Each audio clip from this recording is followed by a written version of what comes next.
Bienvenidos al estudio de la Escuela Sabática de este trimestre, con la temática La promesa, el pacto eterno de Dios. Disfrutaremos al profundizar en las lecciones de la palabra de Dios con respecto al pacto. Esta semana responderemos a la pregunta ¿qué ocurrió? Prepárense y sean todos muy bienvenidos.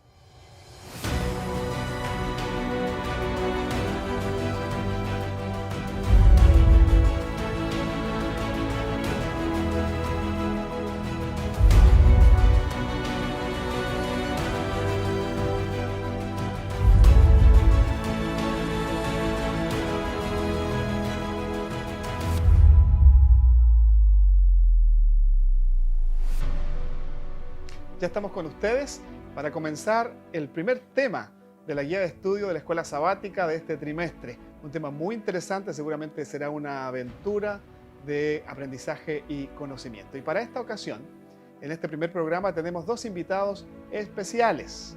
Está con nosotros el pastor Eduardo Franco. Él es profesor de la Facultad de Teología en el área práctica. Bienvenido. Muchas gracias. Feliz de estar acá con ustedes para estudiar la palabra del Señor. Y está también con nosotros el pastor Sergio Celis. Él es doctor en teología, en el área de teología sistemática. Bienvenido y muchas gracias por aceptar la invitación. Muchas gracias, Pastor Josué. Feliz también de poder hacer esto que es tan hermoso, ¿no? Estudiar la palabra del Señor. Esperamos que en cada capítulo podamos ser edificados en la palabra de Dios y en nuestra fe. Y para invitar a Dios, para que nos dirija en el estudio de estas lecciones de la Biblia, vamos a orar pidiendo al Señor su presencia y dirección. Amoroso Padre que estás en los cielos, te damos muchas gracias por la oportunidad que tenemos de estar aquí y de conectarnos, Señor, con nuestros hermanos, colegas a través de Sudamérica, a través de la palabra, del estudio, de la reflexión. Esta palabra que ilumina nuestra vida, que nos edifica y que nos acerca mucho más a ti. Rogamos tu bendición y tu presencia en este lugar. En el nombre de Jesús. Amén. Amén. Como mencioné, durante todo este trimestre, la Facultad de Teología estará preparando estas lecciones con profesores, con alumnos, invitados especiales. Y desde el Centro de Producción Audiovisual de la Universidad Adventista de Chile estaremos llegando a ustedes con estos programas que esperamos sean de bendición.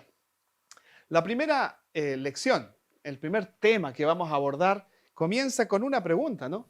¿Qué fue lo que ocurrió? ¿Qué pasó?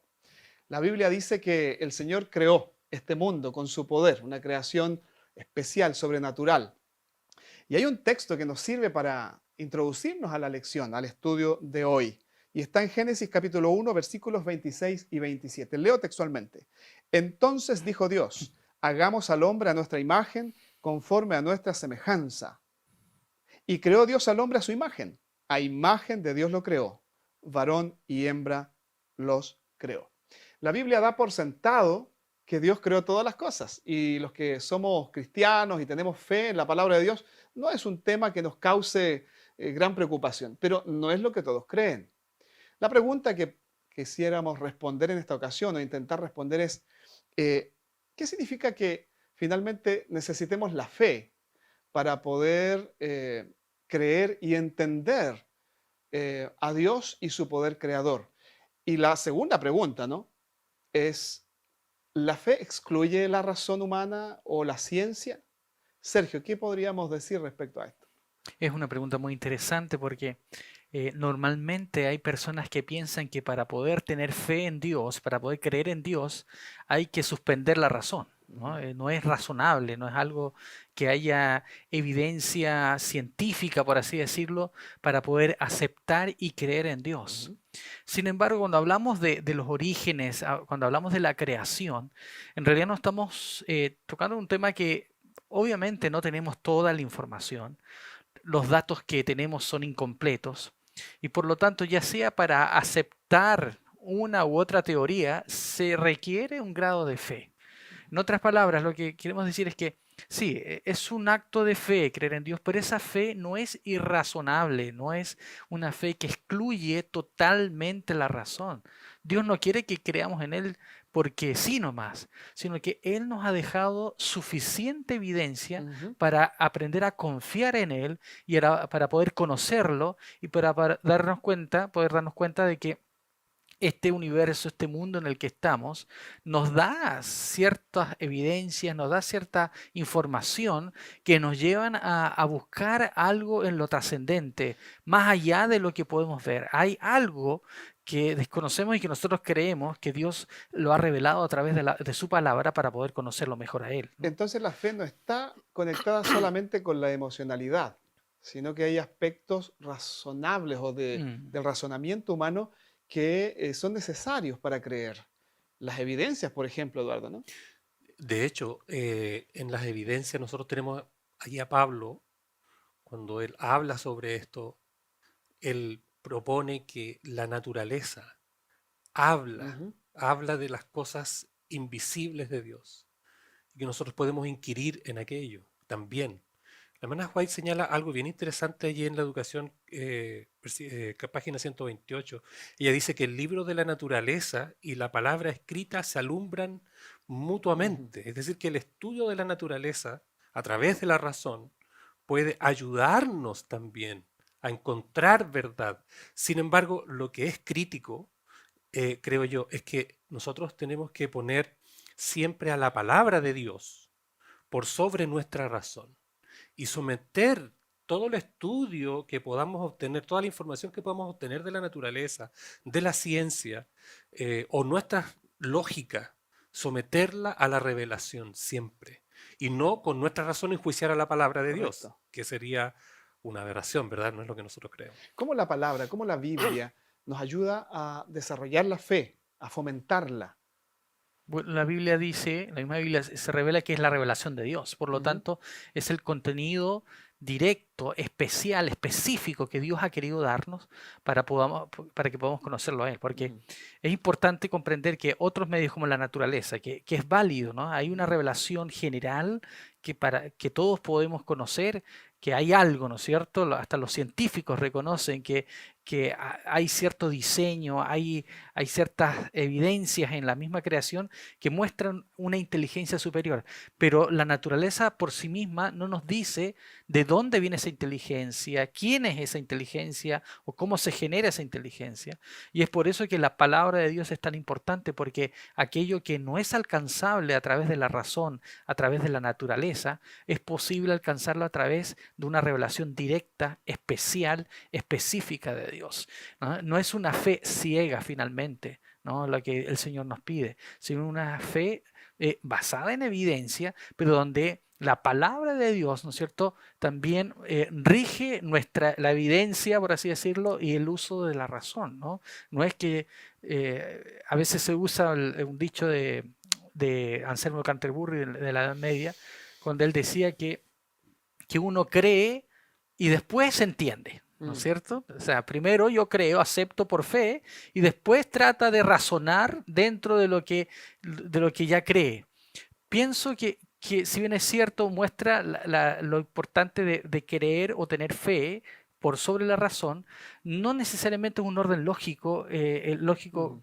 correcto, sino que nuestra fe tiene que estar sustentada, ¿no es cierto?, en ciertas ideas razonables, pero que son juzgadas por la palabra de Dios, ¿no? Que es finalmente la revelación más completa, directa de quién es Dios. Estaba pensando que la ciencia intenta explicar cómo funcionan las cosas, ¿no?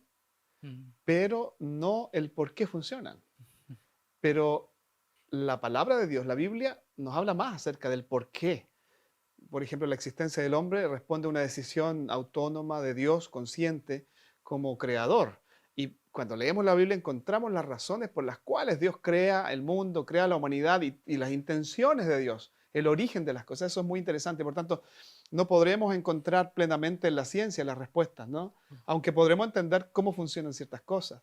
Pero la Biblia tiene las respuestas más trascendentes a las inquietudes del ser humano. Y importante recordar que la Biblia da por sentado que Dios es el creador del universo, Ujú. ¿cierto? Es el punto de partida. La primera frase dice, en el principio creó Dios. No hay explicación previa a esto, ¿no? Correcto. Es una verdad que se da por sentada y que aceptamos por fe, pero no una fe ciega, como decimos, Correcto. ¿no? Leí un texto de Génesis que lo usé para introducir, digamos, esta Mm. conversación, y que dice entonces, dijo Dios, hagamos al hombre a nuestra imagen y conforme a nuestra semejanza. ¿Qué implicará esto, Eduardo? ¿Qué significa que Dios creó al hombre, al ser humano, a imagen de él y a su semejanza, es decir, parecido a él? Mm. ¿Qué implicancias tiene esto? Es un tema muy interesante que se ha estudiado hace mucho tiempo, el imago Dei, ¿no? La imagen de Dios en el hombre. Las dos palabras que se usan acá, selem, imagen, semejanza, demut, eh, no son como sinónimos, como que fueran una misma cosa, sino más bien, como Ireneo plantea, son en realidad paralelos que quieren ampliar más Ujú. el concepto de la imagen de Dios en el hombre. Eh, la palabra imagen, que se usa también como para un ídolo, que es una representación, por ejemplo, un ídolo que es una imagen de un animal, una Ujú. representación. Nosotros seríamos la imagen de Dios, una representación de Dios en la tierra. Eso implica ya la dignidad con que Dios creó al hombre. Somos portadores de la imagen de Dios de entre la creación. Y lo otro que implica, ya para dar paso a los comentarios de Sergio también, es el lugar especial que ocupa el hombre dentro de la creación. El salmista va a decir, lo hiciste poco menos que los ángeles. Todo lo pusiste debajo de sus pies. Es decir, el hombre está en una situación como administrador de la creación, en una situación de primacía por sobre la creación. En ese sentido también lleva la imagen de Dios. El, el hombre tiene una responsabilidad como cuidador de la creación, ¿no? No como sustentador, él es solo Dios, pero sí tiene una responsabilidad, lleva la imagen de Dios respecto de la creación. Desde ese punto de vista, porque tú ya diste paso a otro tema que es muy interesante, Sergio, ¿qué relación Dios espera que tengamos con el resto de la creación? Me refiero con el mundo animal, mundo vegetal, la naturaleza en general, el prójimo, ¿no? Sí, es importante entender esto porque cuando entendemos que la imagen de Dios es lo que somos, Ujú, porque hay un tema importante, porque algo lo dicen, no, hay algo que el hombre tiene que es la imagen de Dios, que puede ser la razón, la moral, ¿no es cierto? Incluso algunos hablan de, de un cuerpo físico que habría alusión, o algo que el hombre hace, ¿no? La función que ocupa. Aunque todo eso está integrado, no es solamente lo que el hombre tiene, porque hay gente que puede haber nacido sin un brazo o Ujú, sin sus capacidades mentales totalmente desarrolladas, o no es solo lo que el hombre hace, porque ujú. puede ser que por el pecado no todos pueden ejercer esos planes que Dios tenía inicialmente para el hombre. No, no es solamente eso, sino la imagen de Dios es lo que somos. Somos hijos de Dios, somos representantes de Dios en esta tierra.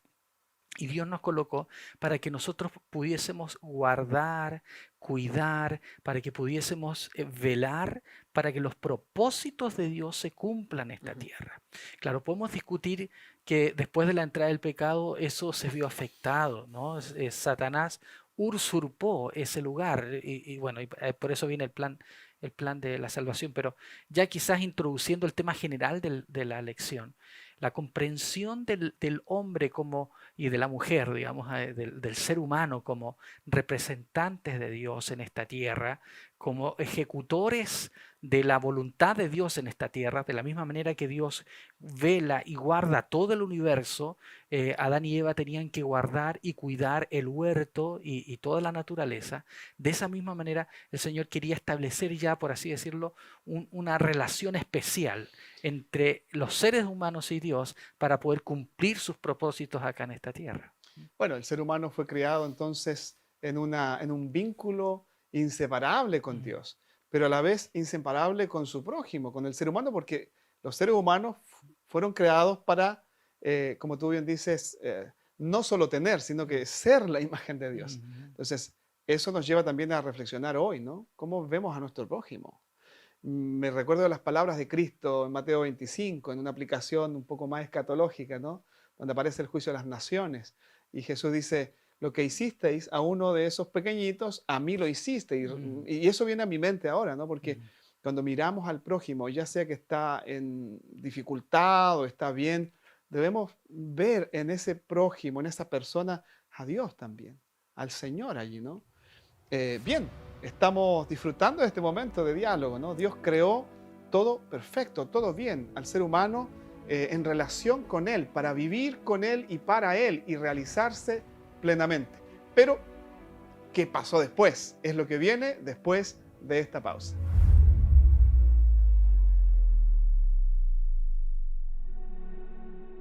El mundo cambia y trae nuevos desafíos. Desafíos que nos llevan a aprender, crear, innovar y elegir. Desafía tus sueños y elige el futuro que quieres vivir. Universidad Adventista de Chile. Grandes profesionales, mejores personas. Acreditada 4 años.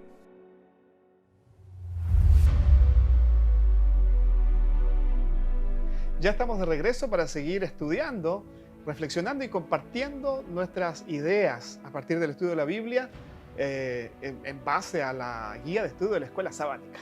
Como ya les mencioné, todas las semanas durante todo este trimestre vamos a estar llegando a ustedes desde la Facultad de Teología de la Universidad Adventista de Chile, específicamente desde aquí, del Centro de Producción Audiovisual de nuestra querida universidad.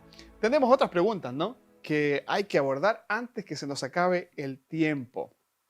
Dios les dio una prueba de fidelidad, de obediencia a Adán y a Eva. Todo estaba muy bien. Creó al hombre, a la mujer, los casó, el primer matrimonio, y luego el Señor les dijo algo.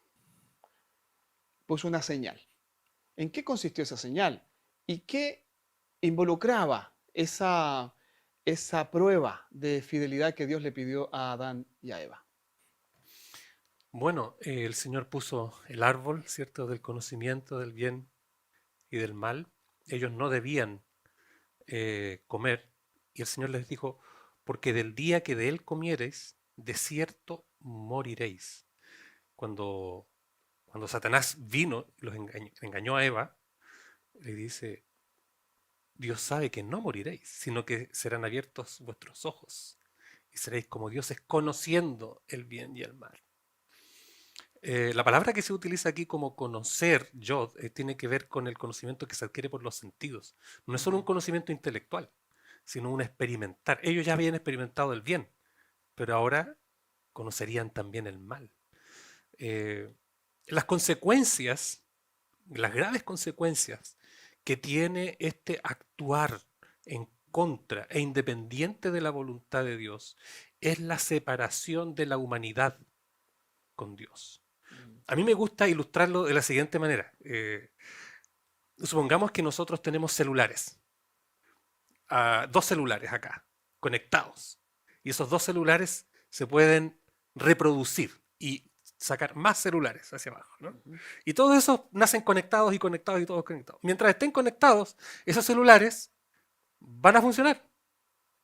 Pero ¿qué pasa si desconectas el primer celular o los primeros celulares de la energía eléctrica? Desconectas a todos. De hecho, cuando tú estás usando tu celular y vas por ahí y se está acabando la batería y dices, oh, está muriendo mi celular, ¿no? Oh, murió mi celular.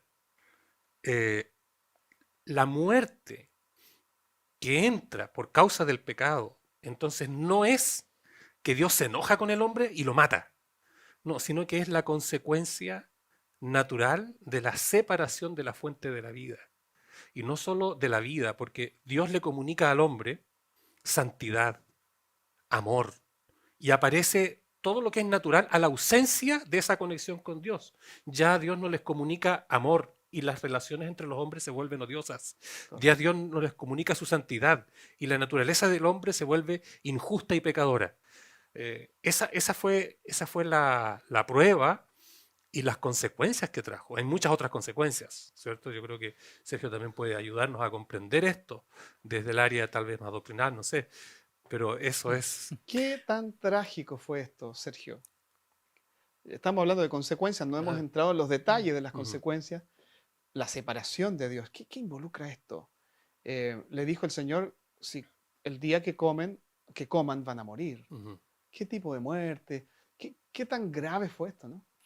Bueno, como decía Eduardo, Dios anhelaba tener una conexión profunda con el hombre, ¿no? Dios creó el hombre para estar en comunión con él, ¿no? El propósito de la creación del hombre se ve en que lo crea a su imagen y semejanza para establecer una relación. Dios coloca situación, o digamos, coloca al hombre en una situación de poder relacionarse con él. Por supuesto, él es la criatura, el hombre es la criatura, Dios es Dios, pero le da capacidades racionales, morales, que le permiten una relación, una conexión vital, digamos, Fluida, ¿no? fluida. ¿No? El hombre y la mujer, el ser humano, tiene la capacidad de responder al amor de Dios, porque le da ese libre albedrío, esa capacidad para poder amar. Ustedes saben que el amor es algo que viene o solamente puede darse en un contexto de libertad.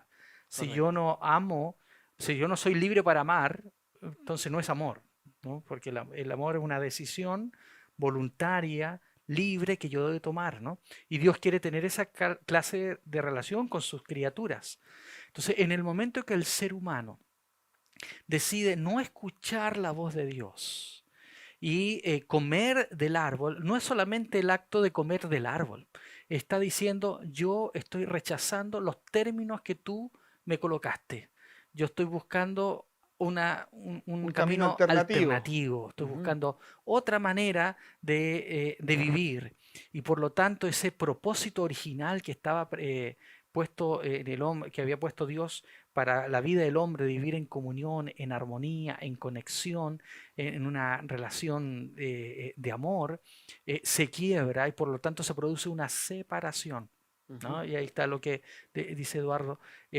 Finalmente el árbol lo que simboliza es el deseo del hombre de vivir en autonomía, ¿no? No en esa conexión vital con Dios, sino en el deseo de buscar su propia manera de vivir, y se producen esos resultados, ¿no es cierto?, que estamos viendo. Yo rechazo el vivir bajo la soberanía divina y intento vivir bajo mis propios medios, bajo mis propios términos, lo cual produce consecuencias tremendas, ¿no? ¿Era posible que el hombre se proyectara en la existencia en esa desconexión? Absolutamente imposible, ¿no? Es como la consecuencia lógica de desconectarse de la fuente de la vida es la muerte. Pero gracias a Dios que Él ya previó una solución, ¿verdad? Ya previó una solución en Cristo Jesús. De hecho, el libro de Génesis se explaya, ¿no? Especialmente allí el capítulo 3. No dejó Dios solo al ser humano, aunque el ser humano echó a perder el plan, digamos, dañó inexorablemente este plan y obligó a que muchas cosas cambiaran. Sin embargo, el Señor algo hizo, ¿no? ¿Qué fue lo que hizo el Señor? Para dar una oportunidad al hombre que se había condenado a sí mismo, pero darle una esperanza. Es interesante ver que Dios, por ser Dios, digamos, no estaba obligado a hacer nada. ¿Ya?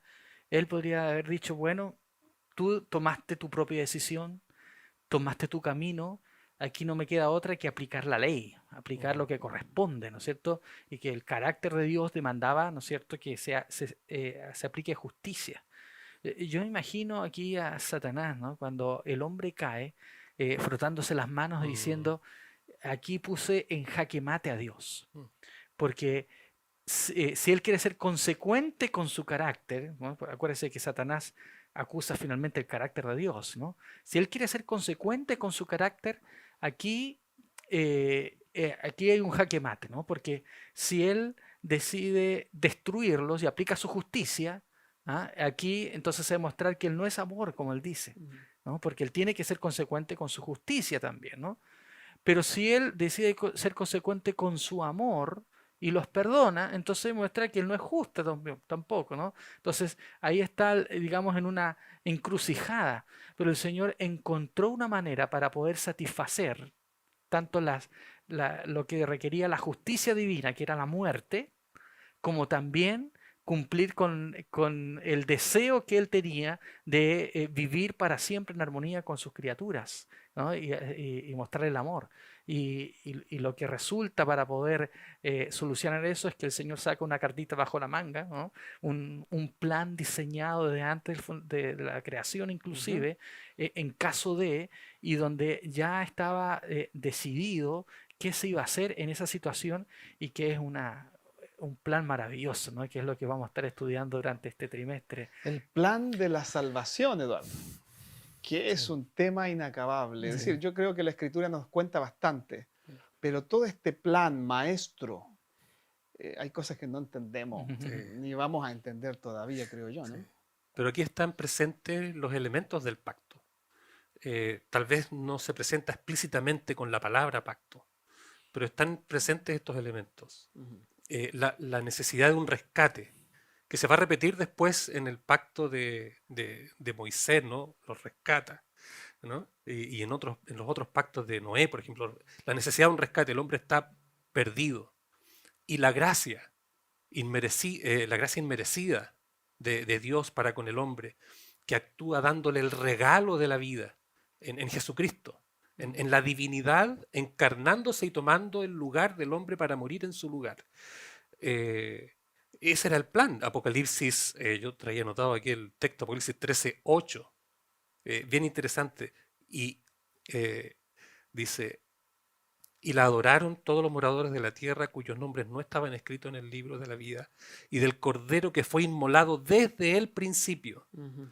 ¿Ya? El Cordero que fue inmolado, Jesucristo, que fue apartado para ocupar el lugar del hombre. Podemos explayarnos en eso mucho, ¿verdad? Después. Pero ese fue el plan y lo que más me llama la atención a mí junto con lo que dice Sergio es que es la expresión máxima de amor de Dios, el autosacrificio para salvar a su creación y poder continuar en esta relación que quiere tener con su creación, con nosotros, con sus hijos.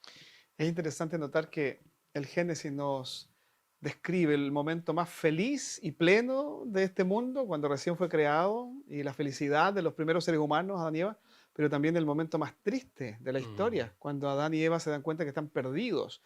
Y ellos tuvieron cientos de años para procesar lo que eso significaba, pero también cientos de años para procesar lo que significaba la esperanza y la salvación que el Señor les ofrecía. Estamos llegando al final de este estudio y quisiéramos dedicar algunas últimas palabras para ir cerrando la temática. Eduardo, ¿qué le dirías a nuestros oyentes el día de hoy para ir concluyendo esta reflexión? Dios nos creó y te creó para establecer una relación de amor contigo. Eso se cortó por la entrada del pecado. Pero Él tanto te ama que prefiere morir en tu lugar para continuar y tener la oportunidad de seguir amándote por la eternidad. La pregunta es cómo vamos a responder a eso.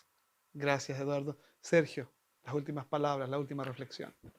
Bueno, recordar que fuimos creados por eso, ¿no? Para amar, fuimos creados para reflejar la imagen de Dios. Y el Señor espera que aún en medio del pecado, esa imagen de Dios que no ha sido del todo destruida pueda ser reflejada en ti y que puedas reflejar el carácter de Dios. Está todavía esa oportunidad a través de la presencia del Espíritu Santo en nuestra vida y que podamos responder a la gracia infinita del Señor al ponernos de su lado en medio de este gran conflicto en el cual estamos, en el que hemos caído como consecuencia del pecado, pero que donde todavía el Señor deja una puerta abierta a través de su gracia para que podamos volver a Él. Yo creo que es un buen momento para orar, agradecer a Dios por su gracia y amor, en la cual podemos refugiarnos hoy y tener esperanza. Ok, vamos a inclinar el rostro y vamos a orar. Amante y cariñoso Padre que estás en el cielo, Señor, te damos gracias por tu palabra. Te damos gracias, Señor, por este hermoso mensaje que nos habla de un Dios creador, un Dios que nos creó por amor para poder reflejarlo, para poder representarlo. Y un Dios que a pesar del pecado, a pesar de nuestra rebelión, todavía nos da la oportunidad de tomar la decisión de ponernos de su lado para poder nuevamente restaurar esa imagen, restaurar esa relación que Él quiere establecer con cada uno de nosotros. Te pedimos, Señor, que tú puedas estar con cada persona que está viendo este programa para que pueda decidir en su vida, aceptarte en su corazón y pueda reflejar tu imagen, reflejar tu carácter y ser lleno de la gracia, de la salvación que tú ofreces en Cristo Jesús. Señor, quédate con cada uno en este día, en este momento. Lo pedimos en el nombre de tu Hijo amado Cristo Jesús. Amén. Quiero agradecerles por haber estado en este primer programa de esta serie que acompañará durante todo el trimestre a nuestros amigos. No olviden, la próxima semana nos vamos a encontrar otra vez y vamos a llegar a ustedes desde la Universidad Adventista de Chile. Les mando un gran abrazo y que el Señor les bendiga.